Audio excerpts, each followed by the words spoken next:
What's happening, folks? Welcome back to Celtic Fans TV. We're here at McDiarmid Park. It's full-time reaction to St Johnstone 1, Celtic 2. I've got Martin and Kenny with me.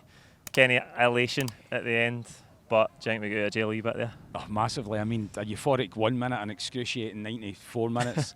The volume of change when we were driving up here and the team came through just left me a bit uncomfortable off the back of a Champions League game.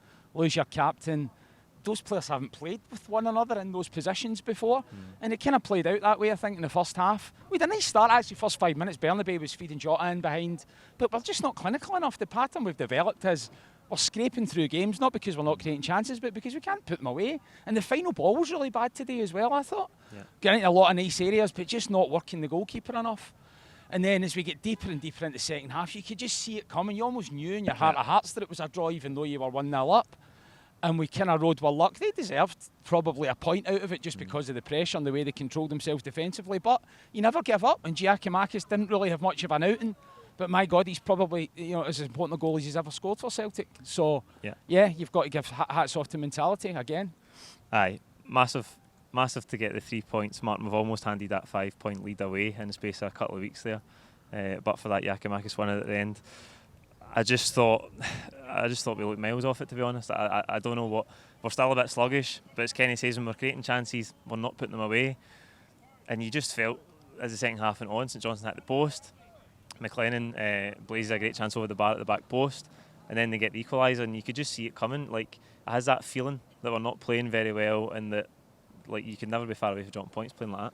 No, and you don't want to single players out and say that they're to blame for that performance today. It's a collective team performance that wasn't good enough. But I think 5 of those players were our first 11. So it's an unrecognisable team when you look at the best 11. And there's not a lot of clubs, regardless how big you are, Real Madrid, Barcelona, Man United. We've said this before. To only have half your team out, you're going to be up against it. I do think Welsh, he's going through a spell just now. He's not playing particularly well, and he's looking to release the ball. I thought there was loads and loads of opportunities where the chance to run with the ball, get into the midfield, but the midfield having to come and take it off him, and then you're just applying a bit of pressure.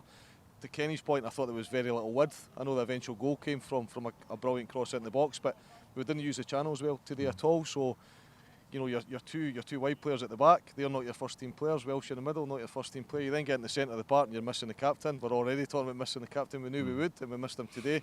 And then the focal point up front with Kyogo, albeit the match winner was his replacement today. Yeah. But it just felt like we lacked a bit of urgency to go and get that second and third goal. And it's almost like another chance will come. So it doesn't matter if we miss a chance, to Kenny's point. And at the end you think, right, let's see what you've got, boys. You've got 5-6 minutes to go and get a goal, and they never let us down. So if you take a positive from that today, you say great character to go and get that winner. And they showed a bit of directness and a bit of determination to get the winner.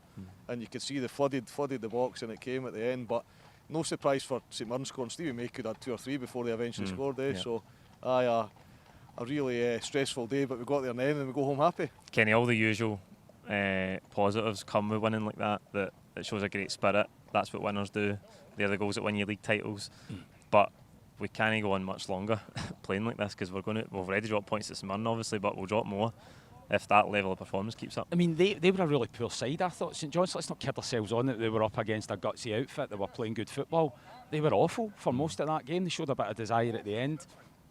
It's satisfying when you win a game scrappy and ugly the odd time, but if you do it 2 or 3 times in a row, you get no satisfaction out of it. I mean, look, it was euphoric at the end there, right, just because of the nature of it. But it's starting to worry me a bit. I'm not really sure.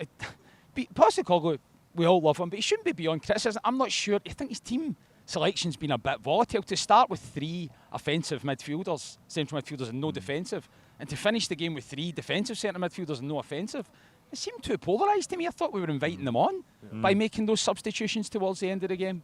So I'm not sure that we can continue to just throw players around it with that level of rotation and that level of volatility. I don't think that's helping. That being said, I assume we had some more injury difficulty. Jens wasn't on the bench, Taylor wasn't on the bench. So you're finishing with 2 of your starting 11, I would say, there at the end, and Vickers and Hart, everyone else is a reserve. So we're just going to have to muddle through, but McGregor's not coming back anytime soon. Hopefully it's not as serious. It would seem it's not as serious as we had feared.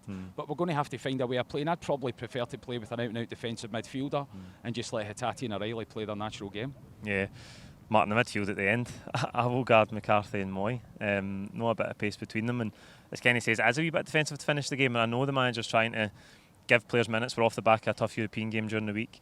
Hatate and O'Reilly particularly were both out on their feet in Leipzig. So you can understand why he's brought them off, and he's given these guys the chance to stake their claim and prove a point, get some minutes. But I mean, we looked quite weak at the end, didn't we? Abada looked disappointed to get taken off. I think he was starting to grow into the game, albeit he missed a couple of chances. But Hatate and O'Reilly, I would have rather kept one of them on. But he does like to make those mass substitutions. I think at home he often makes the two. He brings on Turnbull and Moy frequently and takes off O'Reilly and Hatate. O'Reilly very rarely gets the 90 minutes, similar to Hatate. I just thought today, keep Hatate on or O'Reilly and let them retain the ball and make the clever pass as well, because their decision making's pretty consistent. But no, he made those multiple substitutions, and I remember thinking at the time, that's brave. Look at who's taking off your top players, and he's bringing on guys that are periphery players. So I do think, as Kenny says, I do think it's worth a mention. We love him, but he doesn't always get it right, and today he didn't. And I think he just needs to learn to be a little bit more cautious away from home. I would rather he took those chances at home. You've got the crowd behind you. You've got the big pitch, and there's less chance of those errors. I know we did once or twice last year, but away from home, you've got to be careful. And today I thought he got it wrong. Yeah, absolutely. Positives, Kenny, in terms, I thought Hatate was really good before he came off. Came off just before 70 minutes. Maybe he's tired, as I say, for during the week. Haksabanovic looked bright, direct. Obviously, created the first goal really. Hatate involved as well. Constant threat. Other than that, anybody else? I mean, I think Haksabanovic was our best player. Created that first goal, but he really came alive in the second half. That low centre of gravity when he's in the number 10, I think that suits him actually, because he's not got that much pace. But he's quick. He's quick he's quick over 2 or 3 yards. But he's got a lovely low centre of gravity, and he gets his head up. I think he was a bit of a bright spot for us. Bernabei, who has frustrated me in pre-season in the limited minutes he's played, had a decent first half. But he's given the ball away repeatedly in the second half. He kept playing the same ball to the left winger. It was Jota in the first half, Maeda in the second. He clipped, like a half-hearted clip. Straight to he'd done it about 4 or 5 times. It's frustrating, and we can't afford to carry that. That was part of the reason we're getting put under pressure. Down that side, we're giving the ball away all the time. I think there is something there with him, but I just think it's a project, and playing a project out when you've got only a 2-point lead at this point in the campaign's a bit of a risk. So I say Haksabanovic is a plus. Cara Vickers, it was nice. I know he got booked at the end, and he was a little bit clumsy right at the end, but I think there was a long period in the game where he was sort of pretty steady, and had Jen's been back there, who knows, they might have scored earlier. So I think it was nice to see him back in there as well. But there wasn't many positives. Aye, Martin, the positives are psychologically that's huge, because you lose a late equaliser and you think, there you go, as I say, the 5-point lead that we built after 5 or 6 games is gone in the space of a few weeks. So psychologically huge to get out of jail with a last-minute winner. I think if you asked the 4,500 fans or 6,500, 7,000 fans that were here today supporting the away team, if they thought Celtic would have scored in that last 5 minutes, you would have been struggling to find one person that would have said yes. Yeah. We didn't believe in it, and yet the team did.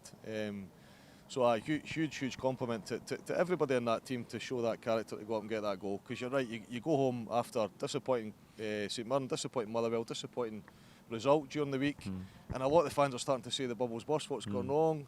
I'm not there yet. I think the Motherwell game had enough chances to win 3 games. During the week the performance was great. St Mirren was the one day I was very disappointed. Today was a bit flat, but I just felt like we were going to come away with a 1-0, and of course they do. Sucker punch last minute. How often have we seen that with the wee teams? They just push up. So today was massive in the context of the season to maintain that 2-point lead. We're now going to Tuesday night, and that game's absolutely huge. Win that game, got a wee chat. We've actually got a wee chance of qualification in the Champions League. Win the 2 home games, we're probably through. So Tuesday's massive, just to get that team back believing in themselves. But I go back to what I said originally. You've got half the team out there today, so give them a bit of credit that they played with a lot of players who haven't had a lot of game time.